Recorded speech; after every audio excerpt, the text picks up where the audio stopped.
Oi, turma! Bem, a aula de hoje se chama Plantão Tira Dúvidas. Por que esse plantão? O intuito da nossa aula é fazer com que você relembre, reveja, estude novamente os conteúdos que estavam presentes dentro da nossa prova, com um mega resumão que eu vou botar aqui nesse vídeo. E assim, após assistir esse vídeo, você possa refazer a sua avaliação. Vou colocar um link para você refazer sua avaliação. Mas você não vai refazer de qualquer jeito. Você vai refazer, colocando a justificativa por que você marcou aquele item correto, certo? E como após você refazer essa avaliação, né, eu vou atribuir uma pontuação extra para quem refez a avaliação dessa forma, que eu vou colocar o link. Certo? Então, o plantão tira dúvidas é para que você estude, reveja e pergunte.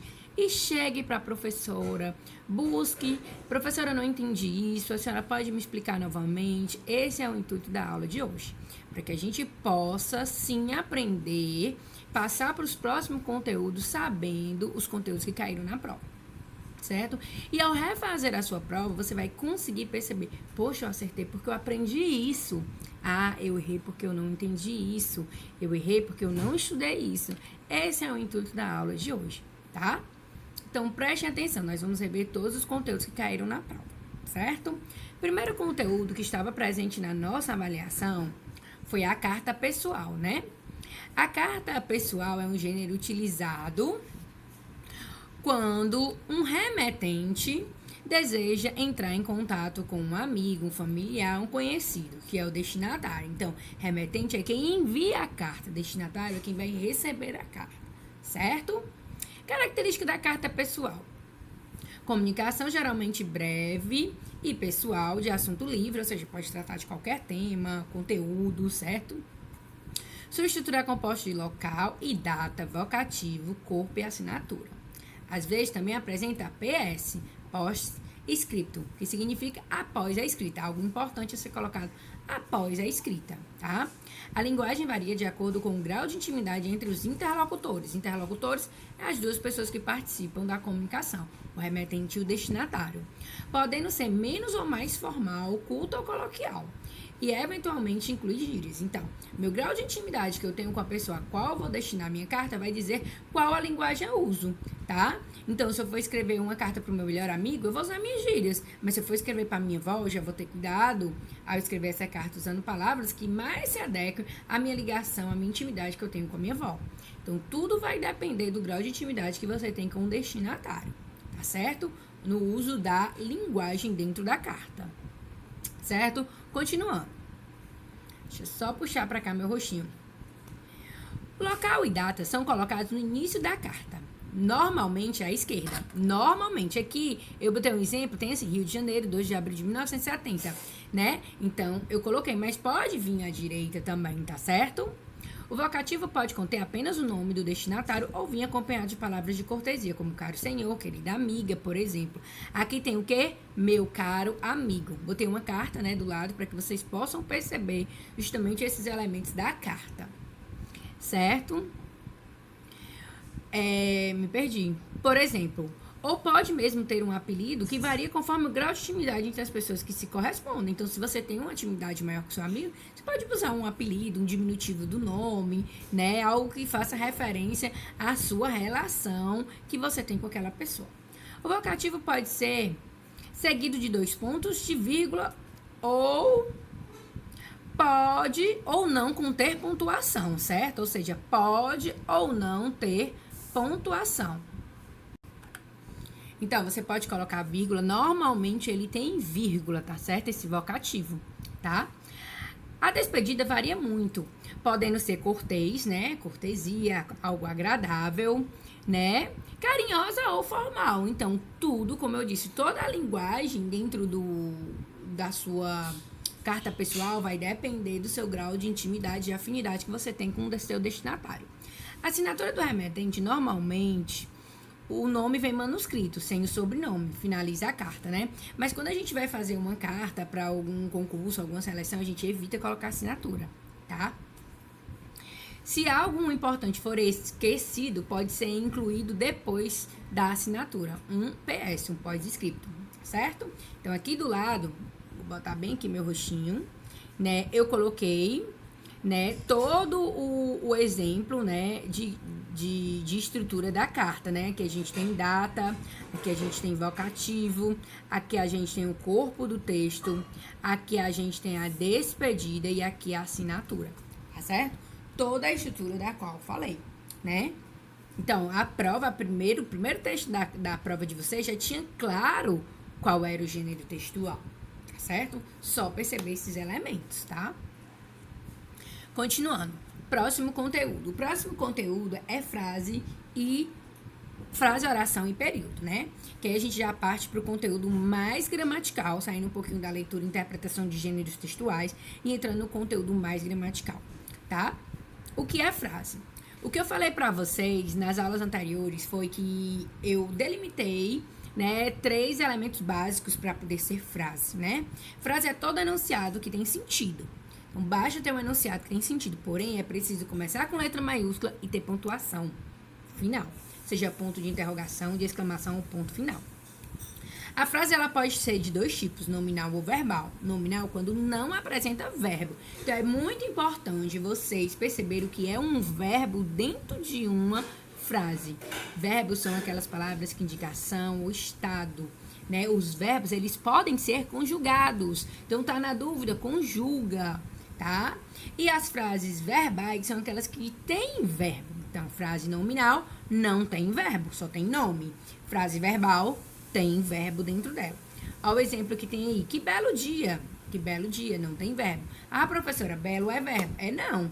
Quer saber? Conjuga. O belo, tu, bela, ele, belos? Não é.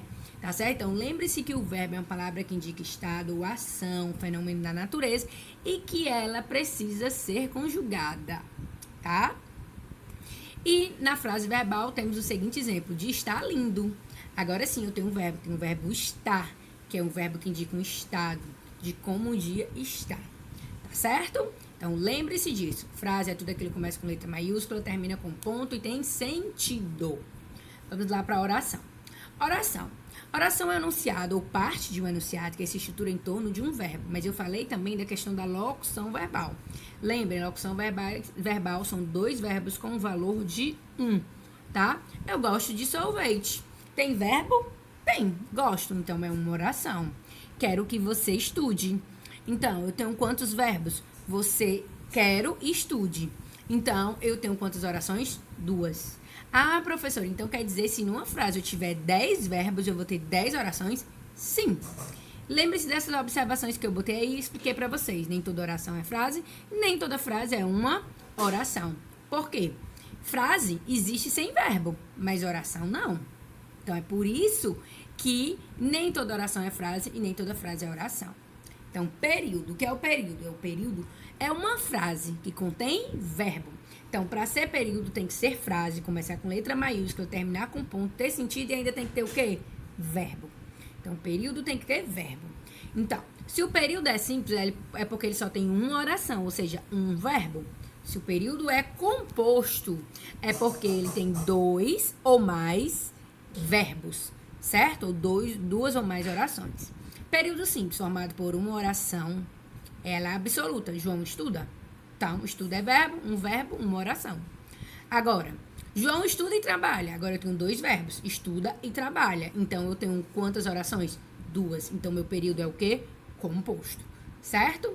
Então, frase é tudo aquilo que começa com letra maiúscula, termina com ponto e tem sentido. Oração é tudo aquilo que gira em torno de um verbo, locução verbal. Período é uma frase que contém verbo. Se eu tiver um verbo, período simples. Se eu tiver 2 ou mais, período composto, certo? Vamos lá, próximo conteúdo. A gente falou de 4 tipos de sujeito. Sujeito simples, sujeito composto, sujeito oculto e sujeito indeterminado. Foi o que vocês mais erraram na prova, na 9ª questão. Vocês não conseguiram identificar o sujeito dentro das orações, certo? Então, vamos lá. Sujeito simples. Sujeito simples é quando ele possui apenas o núcleo do sujeito, certo? Os homens destroem a natureza. Quem é o sujeito? Os homens. Quem é o núcleo do sujeito? Homens. Embora homens estejam no plural, não tem nada a ver com sujeito. Homem só tem um núcleo, só tem um elemento ali que é importante. Então, se eu só tenho um núcleo, meu sujeito é simples. Deus é perfeito. Quem é o sujeito? Deus. Quem é o núcleo? Deus. Então, só tem um núcleo, sujeito simples. Os alunos estudam para a prova. Quem é o sujeito? Os alunos. Quem é o núcleo? Alunos. Se eu só tenho um núcleo, meu sujeito é simples. Então, sujeito simples é quando eu só tenho um único núcleo do sujeito. Não tem nada a ver com simples, com plural ou com singular. Certo? Lembrem-se disso. Composto é quando eu possuo, dentro da estrutura do meu sujeito, 2 ou mais núcleos. Certo? Olhem só. As vacas brancas e os touros pretos pastavam. De quem que eu tô falando? Das vacas e do touros. Então, eu tenho 2 núcleos do sujeito. Se eu tenho 2 núcleos do sujeito, meu sujeito é composto. A cegueira e a pobreza lhe torturavam os últimos dias de vida. Então, eu tô falando de quem? Da cegueira e da pobreza. Eu tenho 2 núcleos do sujeito. Se eu tenho 2, meu sujeito é composto. Fome e desidratação são agravantes das doenças daquele povo. Então, eu tenho quantos... Eu tenho um sujeito, fome e desidratação. Quem é o núcleo? Fome e desidratação. Tenho 2 núcleos do sujeito. Se eu tenho 2 núcleos do sujeito, meu sujeito é composto. Eu e a turma fomos aos jogos. Quem foi que foi para os jogos? Eu e a turma. Eu tenho 2 núcleos do sujeito. Então, meu sujeito é composto, tá? Tem nada a ver com singular e plural. Tirem isso da cabeça de vocês, certo? Depois nós temos o sujeito oculto, que também é chamado de sujeito elíptico ou sujeito desinencial. É aquele sujeito que não está na frase, mas eu posso identificar através da desinência do verbo, ou seja, da construção do verbo. Estamos sempre alerta para os aumentos abusivos de preço. Estamos. Quem é que está em alerta? Estamos. Nós. Está na frase? Não, mas você identificou. Então é sujeito oculto. Quero que meus pais cheguem de viagem o mais rápido possível. Quero. Quem é que quer? Quero. Eu. Tá na frase? Não. Mas você identificou. Então, se você identificou, o sujeito é o quê? Oculto. Tá?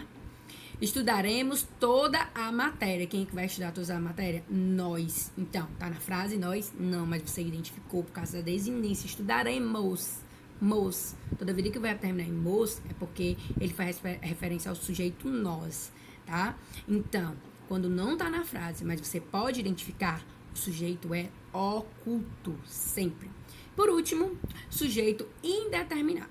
É quando a gente sabe que tem um sujeito, mas a gente não consegue identificar de jeito nenhum ele, tá? E a gente tem 2 casos. O primeiro é quando o verbo está na terceira pessoa do plural. Eles ou elas estudam, trabalham, brigam, namoram, tá? Então, ele tá na terceira pessoa do plural.